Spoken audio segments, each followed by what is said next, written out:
Hello students, welcome back to our YouTube channel with Pawan Science and Maths Lab and I hope that you are fine, safe and healthy। तो बहुत बहुत स्वागत है हमारे इस channel पर। जल्दी से बच्चों इस चैनल के लिंक को शेयर कीजिए और भी बच्चे के साथ, जिससे और भी बच्चे इस चैनल से कनेक्ट कर सकें। सबसे पहले आप अपने व्हाट्सएप ग्रुप में, स्कूल ग्रुप में, फ्रेंड्स ग्रुप में, फैमिली ग्रुप में, सोशल मीडिया में, सब जगह शेयर कर दीजिए, जिससे और भी बच्चे इस चैनल से जुड़ सके, वो भरपूर लाभ उठा सके और आज का सेशन को हम अच्छे से स्टार्ट कर सकें।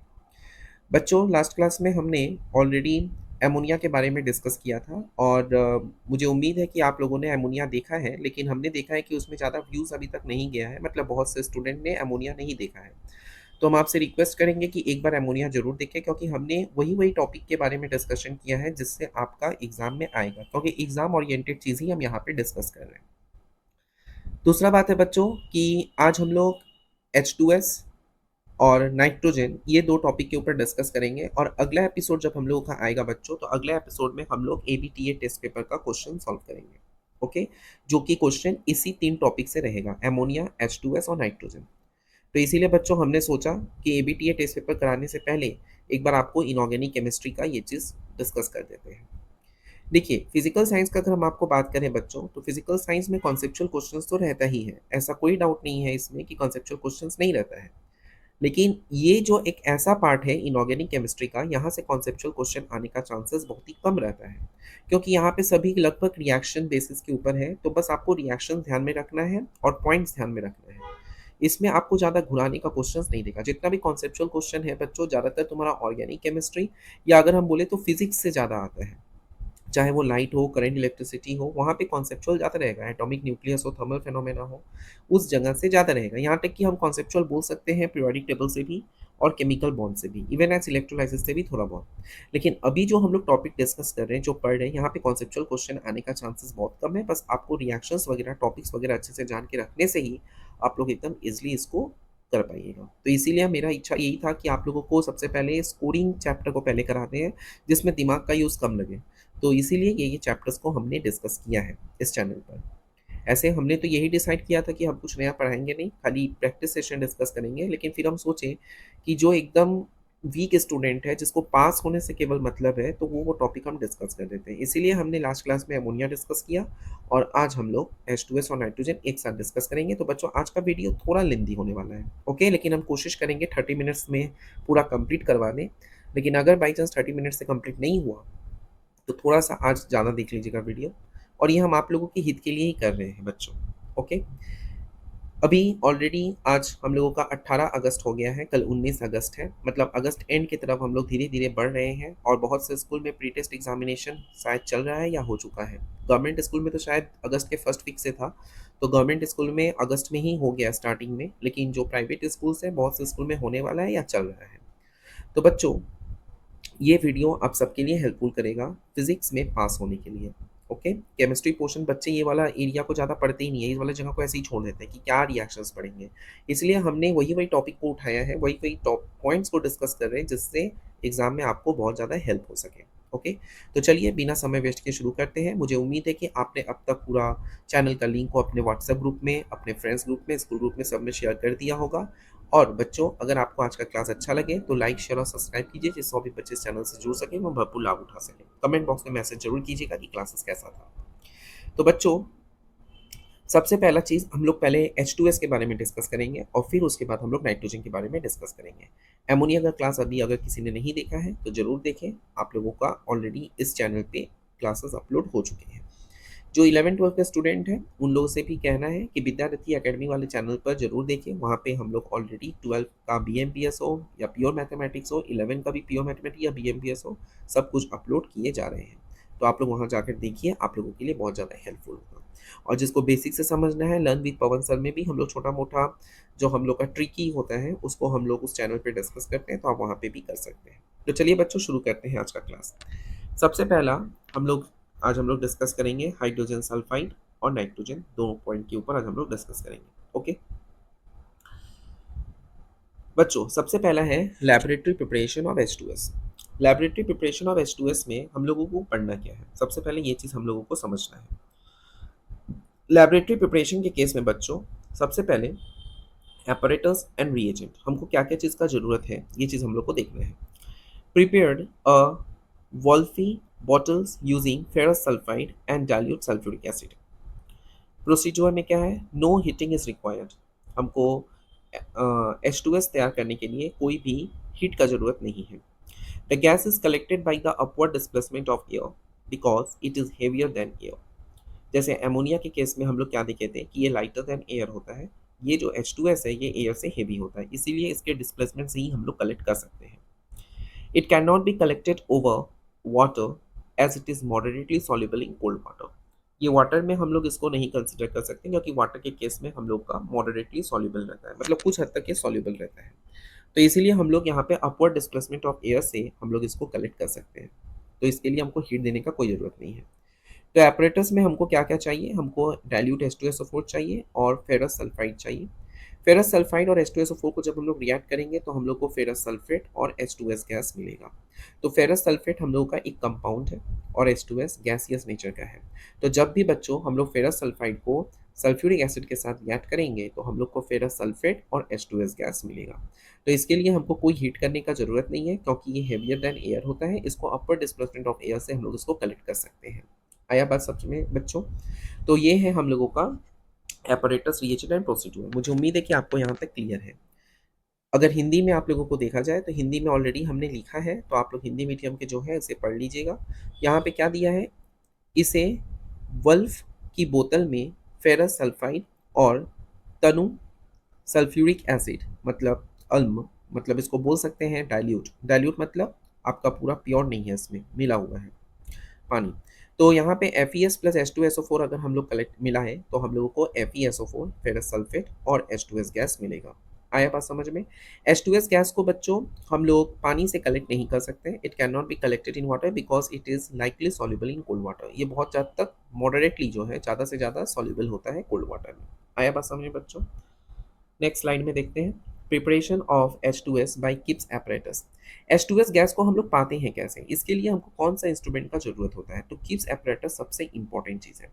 किप्स एपरेटस के बदौलत ही हम लोग H2S गैस को फाइंड कर सकते, मतलब कि फॉर्म कर सकते हैं। तो किप्स एपरेटस में क्या है, Kipp's apparatus is specially used when a steady intermediate supply of H2S gas is required, specially in qualitative salt analysis in laboratories. Salt analysis के दौरान हमको H2S गैस को फाइंड आउट करने के लिए ही हम लोग किप्स एपरेटस का यूज़ करते हैं। ये क्या है, इसमें 3 ठो इंटरकनेक्टेड ग्लास है, मतलब इसमें हम लोग का ग्लास बल्ब है, 3 ठो इंटरकनेक्टेड ग्लास बल्ब है, 3 ग्लास बल्ब है। When the stop clock cock is open the acid from the upper bulb rush is down to react with the solid FeS of the middle bulb, and closing the tap the acid is back up and instantly stopping the reactions। जैसे कि अगर हम kips apparatus के बारे में बताएं, ये रहा हम लोग का किप्स एपरेटस जैसा कि आप देख पा रहे हैं।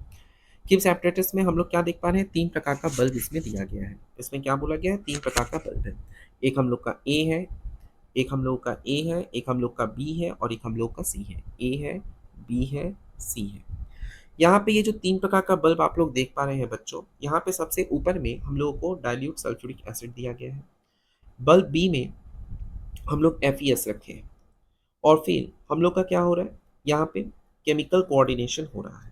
मतलब यहाँ पे बोला गया है क्या, in it consist 3 interconnected glass bulb, जैसा कि बोले हैं। When the stop cock is open, जब स्टॉप कॉक को ओपन किए तो क्या बोला गया, the acid from the upper bulb rushes and next to the, जब हम स्टॉप कॉक को ओपन किए हैं तो जो एसिड था H2SO4 ऊपर में वो नीचे की तरफ गिरने लगा, जो कि FeS जो हम लोग का मिडिल में था। Closing the tap pushes the acid back, जैसे ही हम टैप को क्लोज किए एसिड बैक के पोजीशन में गया और इंस्टेंटली स्टॉपिंग द रिएक्शन।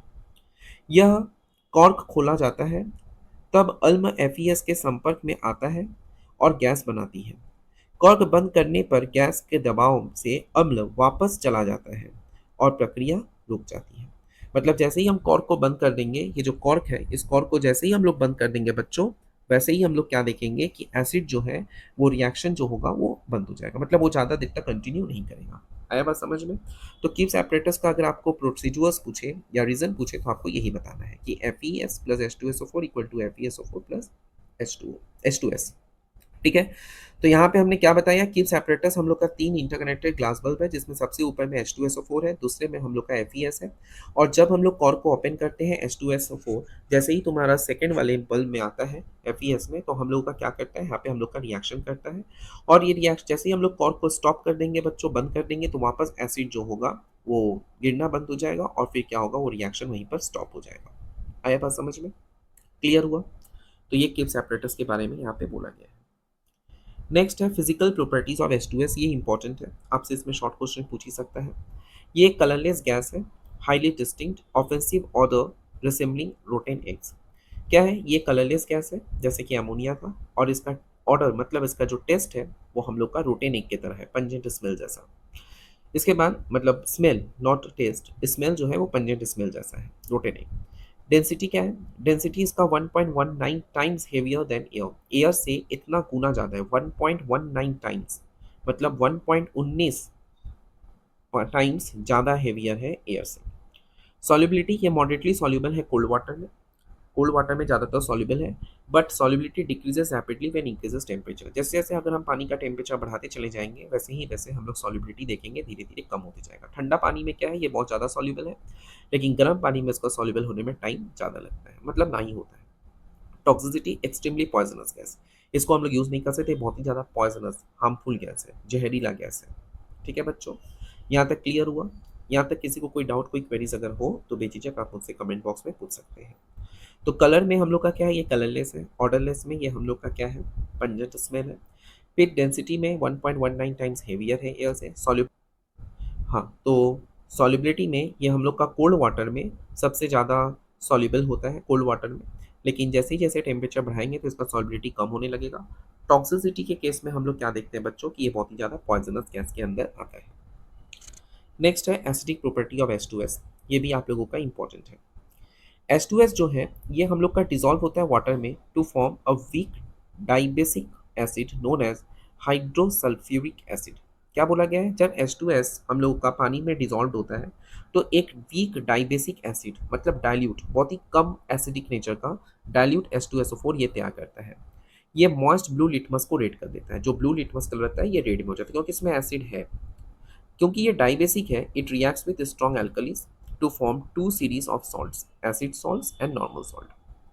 यहाँ पे बोला गया बच्चों, ये डाइबेसिक होने के नाते इसमें दो प्रकार के एल्कलीज फॉर्म करते हैं। एक हम लोग का क्या होता है, एसिड सॉल्ट, जो कि हम लोग का बाइसल्फाइड्स है, और एक हम लोग का नॉर्मल सॉल्ट जो कि हम लोग का सल्फाइड्स है। तो मतलब बाइसल्फाइड में हम लोग का एसिड सॉल्ट होगा और सल्फाइड में हम लोग का नॉर्मल सॉल्ट होगा। ओके बच्चों, तो यहाँ पे बीइंग डाइबेसिक में हम लोग क्या देखते हैं बच्चों, कि being dibasic it reacts with strong alkali. Dibasic होने के नाते ये बहुत ही ज़्यादा स्ट्रॉन्ग एल्कलीज में रिएक्ट होता है। स्ट्रॉन्ग एल्कलीज मतलब सोडियम हाइड्रोक्साइड, क्योंकि ये डाइबेसिक है तो सोडियम हाइड्रोक्साइड के साथ ये रिएक्ट होगा ही। और जब ये रिएक्ट होगा बच्चों तो ये क्या करेगा, ये सोडियम बाइसल्फाइड फॉर्म करेगा, या हम बोल सकते हैं सोडियम सल्फाइड फॉर्म। ठीक है बच्चों, यहाँ तक क्लियर हुआ? तो यहाँ पे हम लोग क्या देख रहे हैं बच्चों, कि जब भी हम लोग H2S हम लोगों का डाइबेसिक नेचर होने के नाते इसको हम लोग जब कोई स्ट्रॉन्ग एल्कली सोडियम हाइड्रोक्साइड के साथ जब रिएक्ट करेंगे तो हम लोग का क्या बचेगा, सोडियम बाइसल्फाइड तैयार करेगा। ये जो सोडियम बाइसल्फाइड है ये भी तैयार करेगा, या तो प्योर हम लोगों का सल्फाइड तैयार करेगा, जैसे सोडियम सल्फाइड हुआ। रिएक्शन के तौर पर आप नीचे देख सकते हैं, NaOH के साथ H2S जब हम लोग मिला दिए हैं तो हम लोग का NaHS आया, सोडियम बाइसल्फाइड हुआ प्लस वाटर।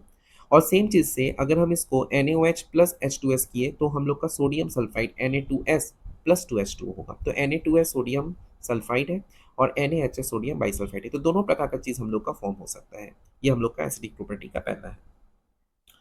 दूसरा है oxidation by oxygen. Oxidation by oxygen में क्या है, H2S एक कॉम्बस्टिबल गैस है but it does not support combustion. ये कॉम्बस्टिबल गैस तो है ही, लेकिन ये आंख को बढ़ाने में काम नहीं करता, डज नॉट सपोर्ट कंबशन।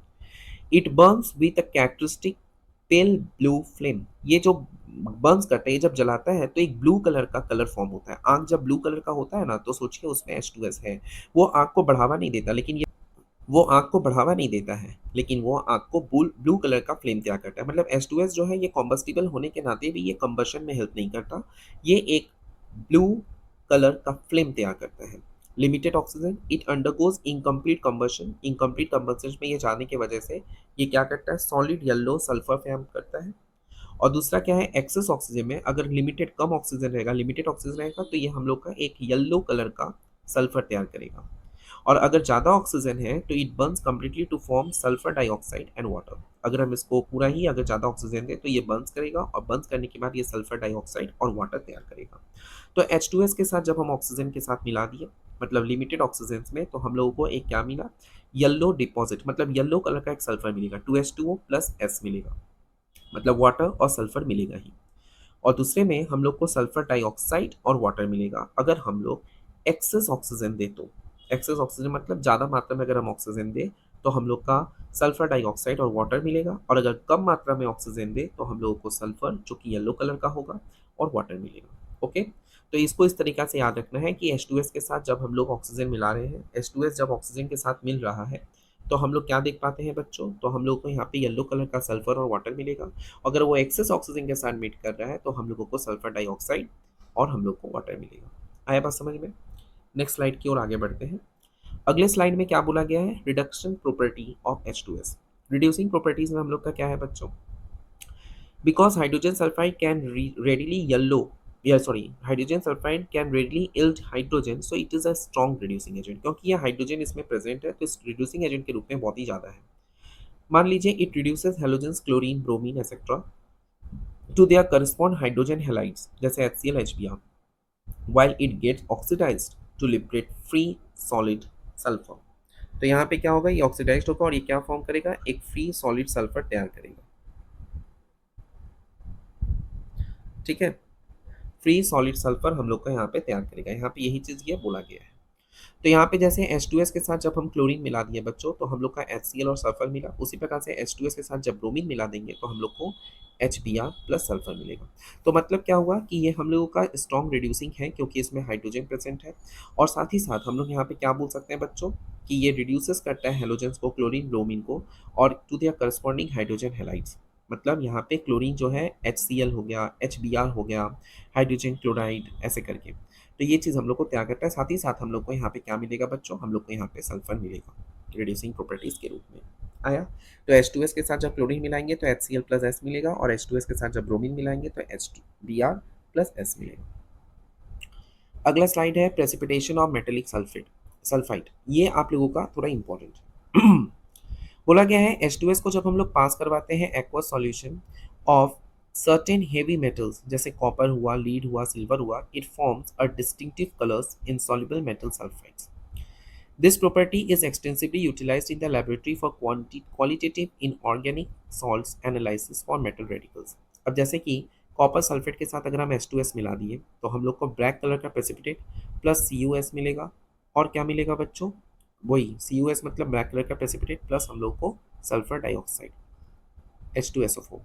ठीक उसी प्रकार से अगर हम लोग मान के चलिए बच्चों कि लीड के साथ भी अगर हम H2S लिया है जैसे यहाँ पे बोला गया है तो उसमें भी ब्लैक कलर का प्रेसिपिटेट मिलेगा। तो मतलब क्या बोला गया कि जब भी H2S को हम लोग कोई मेटल के साथ रिएक्ट कराते हैं, यानी कि एक्वस सॉल्यूशन बोल सकते हैं ऑफ कोई मेटल्स का, एक्वस सॉल्यूशन ऑफ मेटल मतलब CuSO4 हो गया।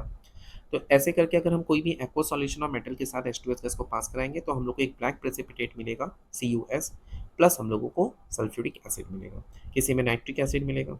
जैसे अगर हम लीड नाइट्रेट का बात करें उसमें अगर H2S मिला दें तो हम लोग को ब्लैक कलर का प्रेसिपिटेट मिलेगा प्लस हम लोगों को नाइट्रिक एसिड मिलेगा, और यहाँ पे H2SO4। क्लियर हुआ बच्चों? अगला पॉइंट ये रहा, reaction with alkaline sodium nitrochloride. देखिए इसको हम लोग confirmatory test of sodium sulphide ions बोलते हैं। It is a small amount, if a small amount of H2S is passed over the alkaline solution of sodium nitrochloride, a brilliant deep purple or violet complex compound is formed. This is the standard laboratory test to confirm the presence of sulfide ions। जैसे यहाँ पे अगर reaction का बात करें तो Na2S sodium sulphide है, Na2S plus हम लोग को यहाँ पे क्या बोला गया है, Na2FeCN5NO मतलब सोडियम नाइट्रोक्लोराइड। अगर हम इसके साथ रिएक्ट करेंगे तो हम लोगों को एक वॉयलेट कलर का प्रेसिपिटेट मिलेगा जो कि फॉर्मूला आप लोगों को दिख रहा है Na4FeCN5NOS। ठीक है, तो आपको इतना रिएक्शन इसका याद नहीं करना है, आपके बुक में शायद रिएक्शन इतना दिया नहीं है, बस आपको जान के रखना है। ऐसे आपको याद रखना है कि जब भी हम लोग H2S को कोई मतलब कि Na2S को, मतलब जब भी हम लोग H2S गैस को पास कराते हैं एल्कलाइन सॉल्यूशन में तो हम लोगों को जैसे कि अल्कलाइन सॉल्यूशन में अगर हम बताएं, जैसे यहाँ पे सोडियम नाइट्रोक्लोराइड बोला गया है, तो हम लोग वही बताएं कि Na2S के साथ सोडियम नाइट्रोक्लोराइड हम लोग अगर हम यहाँ पे रिएक्ट करवाएं तो हम लोग को एक बहुत ही वॉयलेट कलर का प्रेसिपिटेट देखने को मिलेगा। ओके, तो यहाँ पे हम लोग को क्या बोला गया है, Na2S plus Na2FeCN whole 5NO, मतलब Na2S तो हो गया प्लस Na2FeCN होल 5NO, ये हम लोग का सोडियम नाइट्रोक्लोराइड सॉल्यूशन है, Na2FeCN होल 5NO। ठीक है, ये चीज़ आपको ध्यान रखना है। अगला पॉइंट की ओर बढ़ते हैं। कैसा लग रहा है क्लास? हम एकदम सिस्टमेटिक वे में आप लोगों को एकदम अरेंज करके पढ़ा रहे हैं, जिससे आप लोगों को इसके बाहर 100 कुछ नहीं पढ़ना है, बस इतना ही आप पढ़ लीजिए, आपका क्वेश्चन इसमें से ही होगा। अगला प्रश्न है टॉक्सिसिटी ऑफ H2S, मतलब यहाँ पे क्या है, ये इसका हम लोगों का फिजिकल प्रॉपर्टीज हार्मफुल कितना है, ये बहुत ही ज़्यादा टॉक्सिक है, comparable to the carbon monoxide. Carbon monoxide भी पॉइजनस है, लेकिन ये उससे भी ज़्यादा खतरनाक है। और हाइड्रोजन साइनाइड केसेस में क्या है, जैसे कि आइज में इन इरिटेशंस फॉर्म करता है, नोज में, थ्रोट में, फिर जलने लगेगा। जैसे हाई कंसंट्रेशन क्या है, रैपिडली पैरालाइज कर देता है ऑल फैक्ट्री नर्व्स को, सेंस ऑफ स्मेल को पैरालाइज कर देगा, कॉजिंग फॉल्स सेंस सिक्योरिटी। फिर आपका cellular respiration, severely depressing central nervous system, ये सब चीज़ के ऊपर इफेक्ट देखने को मिलता है। अनकॉन्सियसनेस इवन एज डेथ भी हो जाता है। ओके, अगला स्लाइड में हम लोग का है नाइट्रोजन। तो यहाँ तक हम लोगों का बच्चों हाइड्रोजन सल्फाइड का था। तो कैसा लगा आपको हाइड्रोजन सल्फाइड का, ये आप लोग जरूर मुझे बताइएगा। अब हम लोग नाइट्रोजन की ओर आगे बढ़ेंगे। तो हाइड्रोजन सल्फाइड का मुझे उम्मीद है कि आप लोगों को अच्छा लगा। ओके, कोई अगर दिक्कत, कोई अगर डाउट, किसी प्रकार कोई भी अगर क्वेरीज है तो आप बेझिझक मुझसे पूछ सकते हैं, कोई दिक्कत नहीं है। बस कमेंट बॉक्स में आप एक बार मैसेज कीजिएगा। अगला पॉइंट की ओर आगे बढ़ते हैं। अगला पॉइंट हम लोगों का है अब laboratory preparation of nitrogen. Nitrogen में हम लोग का टोटल 7 स्लाइड्स है, तो चलिए अब जल्दी जल्दी करते हैं। हम भी कोशिश करें कि जितना जल्दी आप लोगों का कंप्लीट हो सके, ज़्यादा हेडेक ना हो। और हाँ बच्चों, स्किप करके आपको देखना नहीं है, वीडियो को एकदम अच्छे से देखना है। हो सके तो 2 बार 3 बार देखिए, लेकिन अच्छे से देखिए। सबसे पहले रिएजेंट्स के रूप में क्या है, a mixture of equimolar aqueous solution of sodium nitrate and ammonium chloride. Sodium nitrate और एमोनियम क्लोराइड हमको चाहिए अगर हमको नाइट्रोजन गैस बनाना है। मतलब कि अगर हमको नाइट्रोजन गैस बनाना है तो हम लोग को क्या चाहिए, सोडियम नाइट्राइड और एमोनियम क्लोराइड।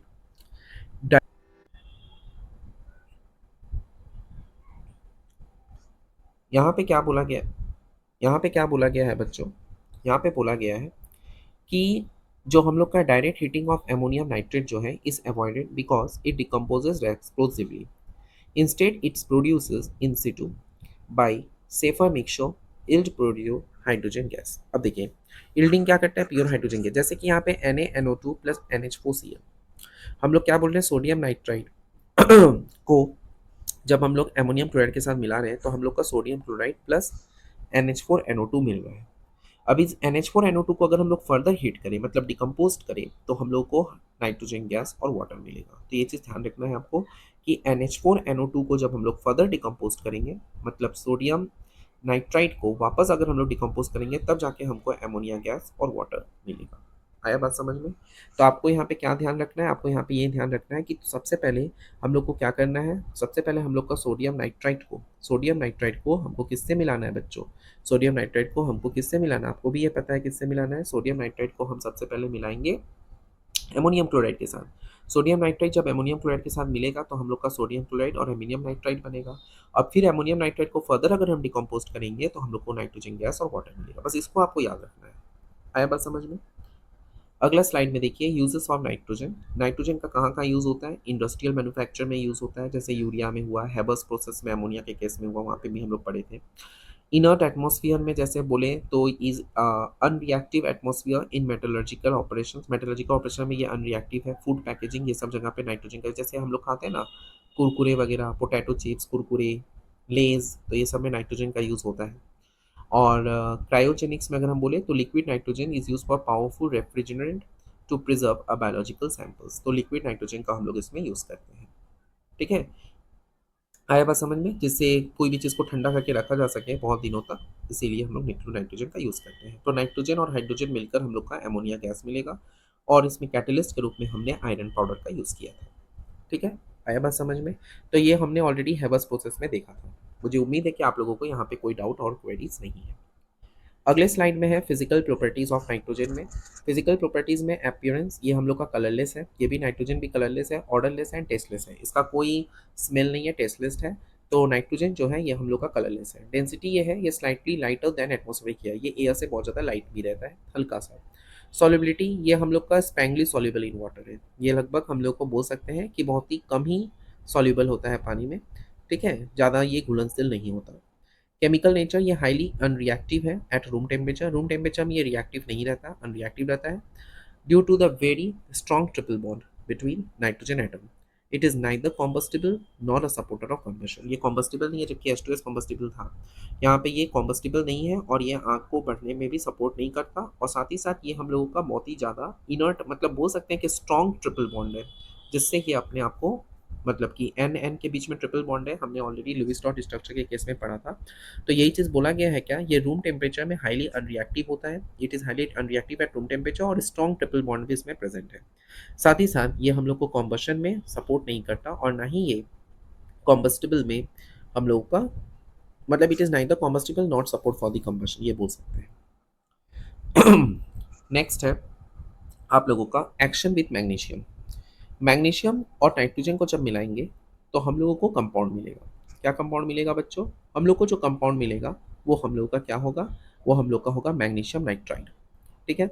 फिर मैग्नीशियम नाइट्राइड को अगर हम पानी से मिला देंगे बच्चों तो हम लोग का क्या होगा, हम लोग को मिलेगा मैग्नीशियम MgOH2 हाइड्रोक्साइड और एमोनिया गैस। तो इसको आपको ध्यान रखना है कि जब भी हम लोग मैग्नीशियम को नाइट्रोजन के साथ मिलाएंगे तो हम लोग का मैग्नीशियम नाइट्राइड मिलेगा, और उसी मैग्नीशियम नाइट्राइड को वापस पानी के साथ मिलाएंगे तो हमको एमोनिया गैस इवॉल्व होते हुए दिखेगा। आया बात समझ में बच्चों? नेक्स्ट स्लाइड में हम लोग का है क्या, action with hydrogen and oxygen. Halogens के रूप में जब नाइट्रोजन और हाइड्रोजन मिलता है तो एमोनिया गैस मिलता है, ये हेबसपोस ने बताया था, और नाइट्रोजन और ऑक्सीजन मिलता है तो हम लोग को क्या मिलता है, नाइट्रिक ऑक्साइड मिलता है। ये भी हम आप लोगों को पिछले एपिसोड में डिस्कस किए थे, तो इसको हम और डिटेल्स में नहीं जा रहे, इसको आप लोगों को पता ही है। नेक्स्ट हम लोगों का जो है बच्चों, नेक्स्ट पॉइंट में बोला गया है, ये आपका इंपॉर्टेंट है, नाइट्रोलिन किसको बोलते हैं, एग्जाम में कई बार आया है। When pure nitrogen gas is passed, जब प्योर नाइट्रोजन गैस को हम लोग पास करवाते हैं, किससे पास करवाते हैं, कैल्शियम कार्बाइड के साथ, CaC2 के साथ 100,000 डिग्री सेल्सियस में, तब हम लोग को क्या मिलता है, कैल्शियम साइनामाइड मिलता है, जिसको हम लोग CaCN2 प्लस कार्बन मिलता है। The solid mixture is commercially known as nitrolim, इसी को हम लोग नाइट्रोलिन भी बोलते हैं बच्चों।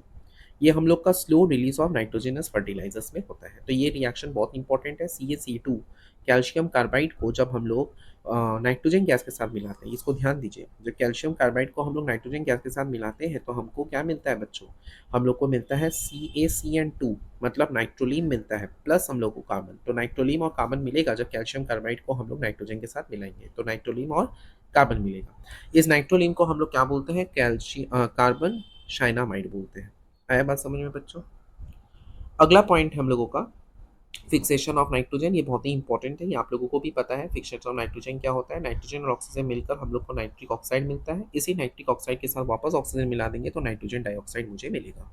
यहाँ पे बोला गया nitrogen fixation is a crucial process for converting the inert atmospheric nitrogen into usable nitrogenous compound, जिसको हम लोग नाइट्रेट्स बोलते हैं, फॉर प्लांट्स।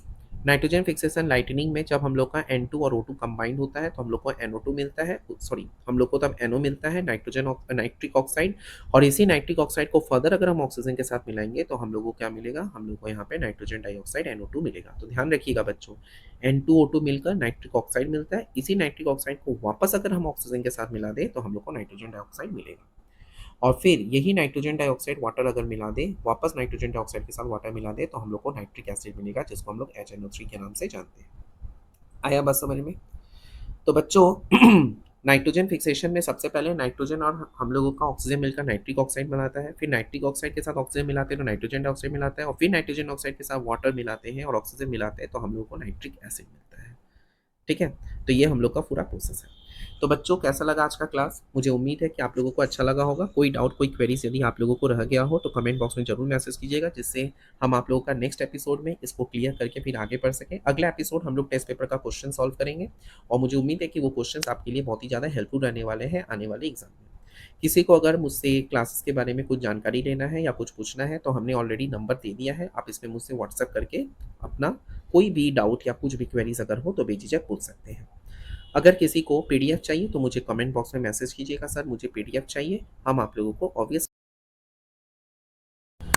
को ऑब्वियसली क्लासेस का पीडीएफ आप लोगों को शेयर कर देंगे। ओके, तो बच्चों आज के लिए इतना ही। मिलते हैं अगले एपिसोड में। बहुत सारे क्वेश्चंस एबीटीए टेस्ट पेपर्स, डब्ल्यूबीटीए या बोल सकते हैं टारगेट, फिर आपका यहाँ पे वेस्ट बंगाल का टेस्ट पेपर है, सीबीएसई का भी कुछ क्वेश्चंस वगैरह हम लोग कंसिडर करेंगे, एनसीईआरटी को भी देखेंगे। तो सबको एक निचोड़ करके हम लोग का अगला क्वेश्चन का सेशन आ रहा है।